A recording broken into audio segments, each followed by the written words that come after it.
जय श्री राम दोस्तों। आइए हम रामचरितमानस अयोध्या कांड का दोहा अर्थ हिंदी में अर्थ सहित पढ़ें। श्री गणेशाय नमः। ओम नमः शिवाय।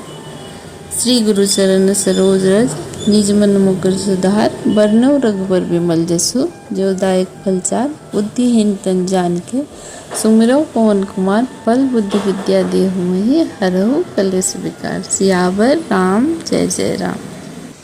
सिया राम जय राम जय जय राम। सिया राम जय जय सिया राम। चंदु चवे बरु अनल कना, सुधा हुई बिसतूल। सपने हो कब हो न करहि कछु, भरतु राम प्रतिकूल। सियावर राम जय जय राम। एक विधात ही दूषण देहि, दुख सुधा दिखाई दिन विशुभ जेहि। खर भरु नगर सोचु सब काहू, दूसह दाहु उर्मिटा उछाव। विप्र बधु कुल मान्य जठेरी, जे प्रिय परम कैकेयी केरी। लगी देन सिख सिलु सराही, वचन बान सम लागहि ताहि। भरत न मोहि प्रिय राम समाना, सदा कहौ यह सब जुग जाना। करहु राम पर सहज स्नेहु, केहि अपराध आज बन देहु। कबहु न कियहु सौति आरेसी, प्रीति प्रतीति जान सब देशु। कौशल्या अब काह बिगारा, तुम जेहि लागी वज्रपुर पारा। अयोध्या में राम जी के वनवास जाने की खबर सुनकर सभी कोई व्याकुल हैं। कोई भरत जी को दोषी मानता है, कोई कहता भरत जी तो श्री रामचंद्र जी के प्राणों के समान प्यारे हैं। चंद्रमा चाहे शीतल हो जाए, यानी शीतल किरणों की जगह अपनी चिंगारियाँ बरसाने लगे, और अमृत चाहे विष के समान हो जाए, परंतु भरत जी स्वप्न में भी कभी श्री राम जी के विरुद्ध कुछ नहीं कहेंगे। कोई एक विधाता को दोष देते हैं जिसने अमृत बनाकर विष दे दिया। नगर भर में खलबली मच गई। सब किसी को सोच में हो गया कि हृदय में दूसरा जलन हो गई है। आनंद उत्साह मिट गया। ब्राह्मणों की स्त्रियां कुल की माननीय बड़ी बूढ़ी और कैकेयी की परम प्रिय थी। वे उसके शील की सराहना करके उसे सीख देने लगी, पर उसको उनके वचन बाण के समान लगते हैं। वे कहती हैं, तुम तो सदा कहा करती थी कि श्री रामचंद्र जी के समान मुझको भरत भी प्यारे नहीं हैं। इस बात को सारा जगत जानता है। श्री रामचंद्र जी पर तो तुम स्वाभाविक ही स्नेह करती रही हो, आज किस अपराध से उन्हें बंद देती हो। तुमने कभी सौतिया डाह नहीं किया। सारा देश तुम्हारे प्रेम और विश्वास को जानता है। अब कौशल्या ने तुम्हारा कौन सा बिगाड़ दिया है, जिसके कारण तुमने सारे नगर पर बज गिरा दिया। सिया राम जय राम जय जय राम। सिया राम जय जय सिया राम। सिया के पिया संगु पर ही हरि, लखनऊ की रही हई धाम। राजू की भुजब भरतपुर, नृपु की जियहि बिन राम। सियावर राम जय जय राम। अस विचार ही उड़ चढ़ कोहु, शोक कलंक कोटि जन हो। भरत ही औसि देहु जब राजू, कानन काह राम कर काजू। नाहिन राम राज के भूखे, धर्म धुरीन विषय रस रूखे। गुर गृह बसौ राम तज गेहु, नृपसन असवर दूसर लेहु। जो नहीं लगही कहे हमारे, नहीं लागही कछु हाथ तुम्हारे। जो परिहास किन्हीं कछु होई, तो कहे प्रगट जना वही सोई। राम सरिस सुत कानन जोग, काह कहे मुनि सुनी तुम कहु लोगी। उठऊँ बेगी सोई करतों उपाई, जेहि विधि शोक कलंक नसाई। अर्थात क्या सीता जी अपने पति श्री रामचंद्र जी का साथ छोड़ देंगे? क्या लक्ष्मण जी रामचंद्र जी के बिना घर रह सकते हैं? और क्या भरत जी रामचंद्र जी के बिना अयोध्यापुरी का राज भोग सकेंगे? और क्या राजा श्री रामचंद्र जी के बिना जीवित रह सकेंगे? अर्थात न सीता जी यहाँ रहेंगे, न लक्ष्मण जी रहेंगे, न भरत जी राज करेंगे और न राजा ही जीवित रहेंगे। सब उजाड़ हो जाएगा। हृदय में ऐसा विचार कर क्रोध छोड़ दो और शोक और कलंक की कोठी मत बनो। भरत को अवश्य युवराज पद दो। पर श्री रामचंद्र जी का मन में क्या काम है? श्री रामचंद्र जी राज के भूखे नहीं हैं। वे धर्म की धुरी को धारण करने वाले और विषय रस से रूखे हैं, अर्थात उनके विषय शक्ति है ही नहीं। इसलिए तुम यह शंका न करो कि श्री रामचंद्र जी बन न गए तो राज में विघ्न करेंगे। इतने पर भी मन न माने तो तुम राजा से दूसरा ऐसा यह वर ले लो कि श्री रामचंद्र जी घर छोड़कर गुरु के घर रहें। जो तुम हमारे कहने पर न चलोगी तो तुम्हारे हाथ कुछ भी न लगेगा। यदि तुमने कुछ हंसी की हो तो उसे प्रकट में कहकर जना दो कि मैंने दिल लगी की है। राम सरीखा पुत्र क्या बन जाने योग्य है? यह सुनकर तुम्हें क्या लोग कहेंगे? जल्दी उठो और वही उपाय करो जिस उपाय से इस शोक और कलंक का नाश हो।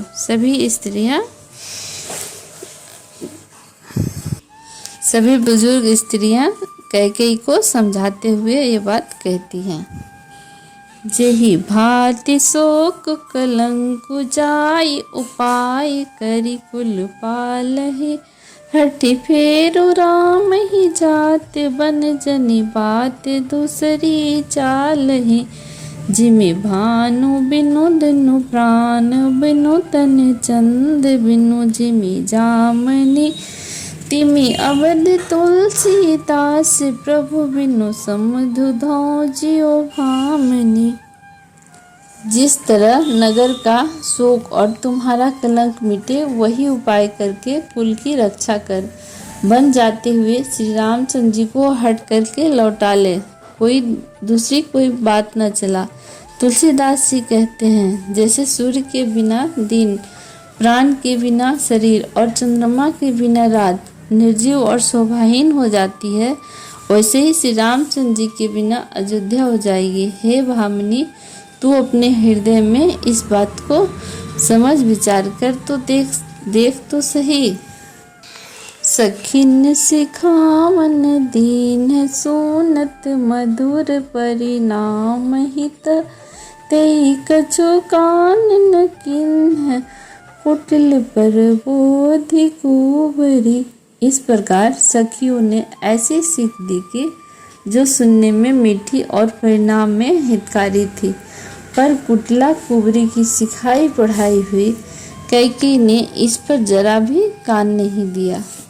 उत्तरु न देई दुसह दुष्टृष रूखी, मृग ही चितय जनु बाघनि भूखी। व्याधि असाध्य जानी तिन्ह त्यागी, चली कहत मति मंद अभागी।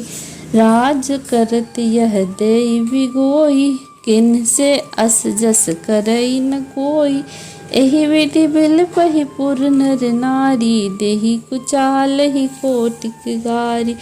जरहि विषम लर लेहि उसासा, कौनि राम बिनु जीवन आसा। विपुल वियोग प्रजा अकुलानी, जनु जलचर गम सूखत पानी। अति विषाद बस लोग लगाई, गए मातु पह राम गोसाई। मुख प्रसन्न चित चौगुन चाऊ, मिटा सोच जन राख राऊ। कैकेयी कोई उत्तर नहीं देती है। वह दूसरा क्रोध के मारे रूखी यानी विरंबन हो रही है। ऐसे देखती है मानो भूखी बाघिन हिरनियों को देख रही है। तब सखियों ने रोग को असाध्य समझकर उसे छोड़ दिया। सब उसको मन बुद्धि अभागिनी कहती हुई चल दी। राज करते हुए इस कैकेयी को देव ने नष्ट कर दिया। इसने जैसा कुछ किया वैसा कोई भी न करेगा। नगर के सब स्त्री पुरुष इस प्रकार विलाप कर रहे हैं और उस कुचाली कैकेयी को करोड़ों गालियां दे रहे हैं। लोग विषम ज्वर यानी भयानक दुख की आग से जल रहे हैं। लंबी सांसें लेते हुए वे कहते हैं कि श्री रामचंद्र जी के बिना जीने की कौन आशा है। महान वियोग की आशंका से प्रजा ऐसी व्याकुल हो गई मानो पानी सूखने के समय जलचर जीवों का समुदाय व्याकुल हो। सभी पुरुष और स्त्रियां अत्यंत विषाद के वश हो रहे हैं। स्वामी श्री रामचंद्र जी की माता कौशल्या के पास गए और उनका मुख प्रसन्न है और चित्त में चौगुना चाव यानी उत्साह है और यह सोच मिट गया है कि राजा कहीं रख न ले। श्री रामचंद्र जी को राज तिलक की बात सुनकर विषाद हुआ था कि सब भाइयों को छोड़कर बड़े भाई मुझको ही राज तिलक क्यों होता है।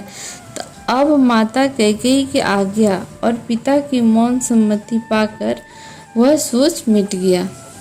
सिया राम जय जय राम, सिया राम जय जय सिया राम। नौ गयंतु रघुवीर मनो, राज अलान समान। छुट जानी बन गौनु, सुनी उर आनंद अधिकान। सियावर राम जय राम।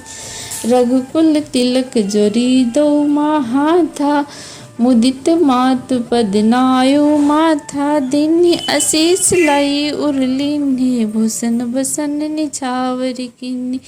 बार बार मुख चुंबती माता, नयन नेह जल पुलकित गाता। गोद राखी पुनिम हृदय लगावे, स्रवत प्रेम रस पयद सुहाए। प्रेम प्रमोद न कछौ कही जाई, रंग धनद पदवी जन पाई। सादर सुंदर बदनो निहारी, बोली मधुर वचन महतारी। कहूँ तात जननी बलिहारी, कबहु लगन मृदु मंगलकारी। सुकृतशील सुख शिवम सुहाई, जन्म लाभ कई अवधि अघाई।